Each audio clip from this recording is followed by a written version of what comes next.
Menurut kalian, apa sih intelijensi itu?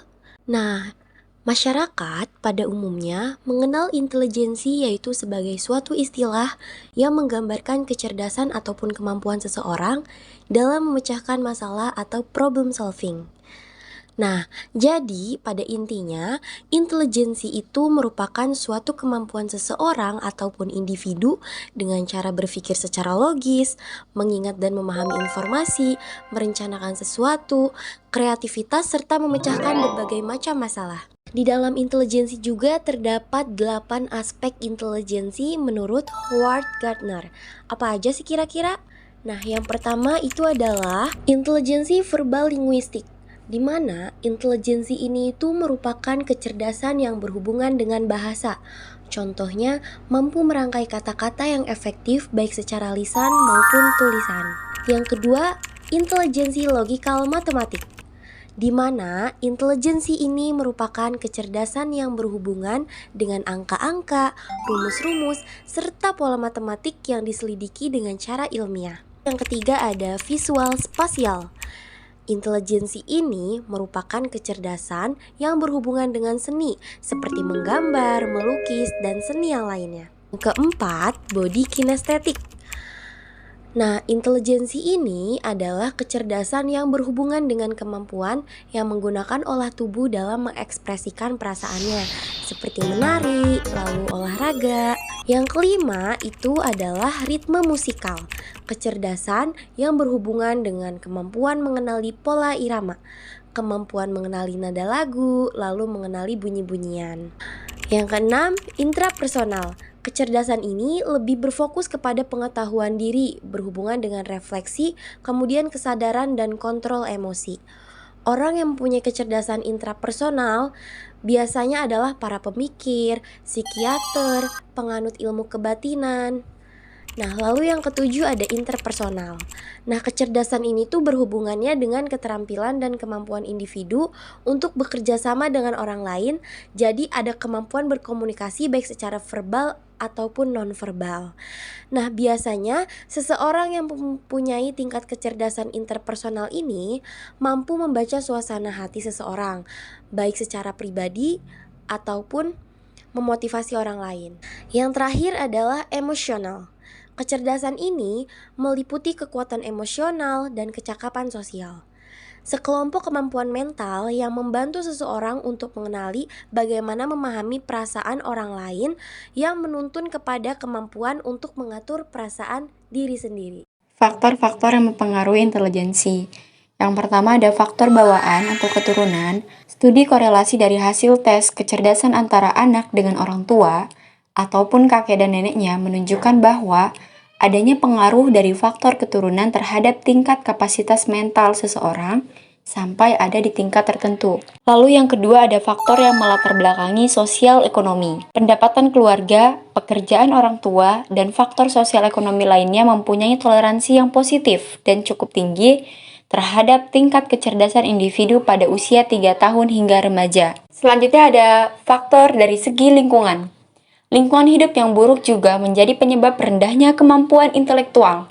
Lingkungan yang dianggap paling buruk bagi perkembangan kecerdasan adalah panti asuhan dan lembaga-lembaga lainnya, apalagi jika anak-anak ditempatkan di sana sejak awal kehidupannya. Lalu yang keempat ada faktor terhadap kondisi fisik, seperti gizi buruk, kesehatan buruk, atau perkembangan fisik yang lambat menyebabkan rendahnya tingkat kemampuan mental, karena secara tidak langsung untuk menyaring apa yang akan kita terima itu akan sulit. Nah, selanjutnya yang kelima ada faktor pendidikan.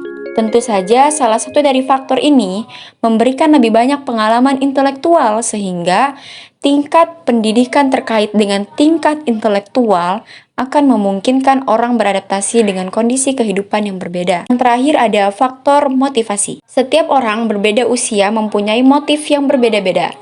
Misalnya, anak akan lebih termotivasi untuk mendapatkan perhatian orang tua atau orang dewasa. dan remaja akan termotivasi untuk sukses di sekolah. Dalam perkembangannya, tes intelijensi kemudian mulai dilakukan secara kelompok dengan harapan pelaksanaan dan penilaian dapat dilakukan dengan lebih cepat dan efisien. Dua jenis tes intelijensi kelompok yang pertama adalah Army Alpha, digunakan untuk tes intelijensi rutin, dan Army Beta, yaitu digunakan untuk tes intelijensi individu yang buta huruf. Kedua tes ini kemudian menjadi dasar dalam pengembangan tes intelijensi kelompok. Intelijensi dapat diukur dengan IQ. IQ yang dimaksud di sini adalah sebuah perbandingan usia intelijensi atau bisa disingkat dengan MA. Kepanjangannya adalah mental age, yaitu beserta usia penanggalan atau biasa disebut juga dengan CA, yang memiliki kepanjangan chronological age. MA ini bisa diterima melalui alat tes yang ada di lembaga psikologi. Sementara CA dapat dijumlah berdasarkan pada tanggal berapa peserta tersebut lahir. IQ juga dijumlah menggunakan rumus di bawah ini, yaitu IQ sama dengan mental age per chronological age dikali 100. Nah, IQ dihitung menggunakan rumus berikut. IQ sama dengan MA atau CA dikali 100. Untuk mendapatkan IQ, langkah-langkahnya adalah sebagai berikut. Yang pertama, untuk memperoleh CA, yaitu umur sesuai dengan akta kelahiran. Yang kedua, melakukan tes intelijensi untuk memperoleh MA. Yang ketiga, menghitung IQ dengan menggunakan rumus yang telah ditentukan. Selanjutnya ada jenis pengukuran intelijensi. Untuk mendapatkan informasi mengenai tingkat kecerdasan seseorang, maka perlu dilakukan beberapa cara pengukuran. Pengukuran kecerdasan ini dilakukan menggunakan alat yang disebut tes intelijensi. Terdapat dua jenis tes, yaitu tes individu dan kelompok, tergantung pada cara pelaksanaannya.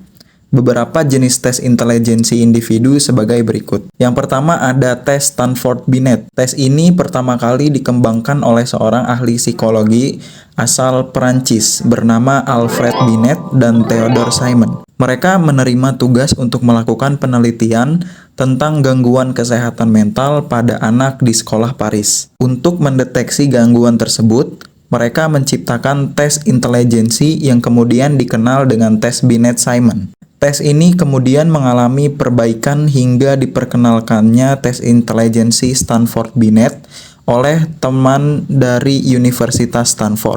Tes ini memiliki sebanyak 17 bagian pengecekan dan dikategorikan menjadi beberapa zona teoritis. Yang pertama adalah bicara dengan lisan, akal budi yang terukur, pikiran ringkasan optis, serta daya ingat yang cerdas. Yang kedua ada tes Wechsler.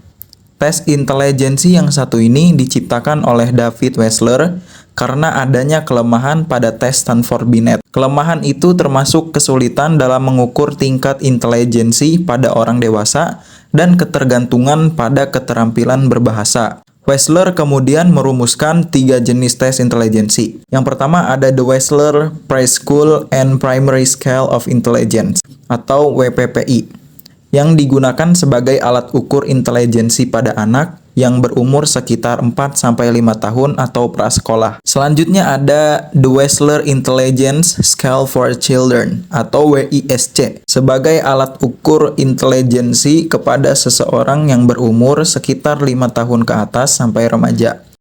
Selanjutnya ada The Wechsler Adult Intelligence Scale atau WAIS, yaitu alat ukur intelijensi khususnya untuk orang yang telah menginjak usia 15 tahun ke atas atau sudah di tahap dewasa.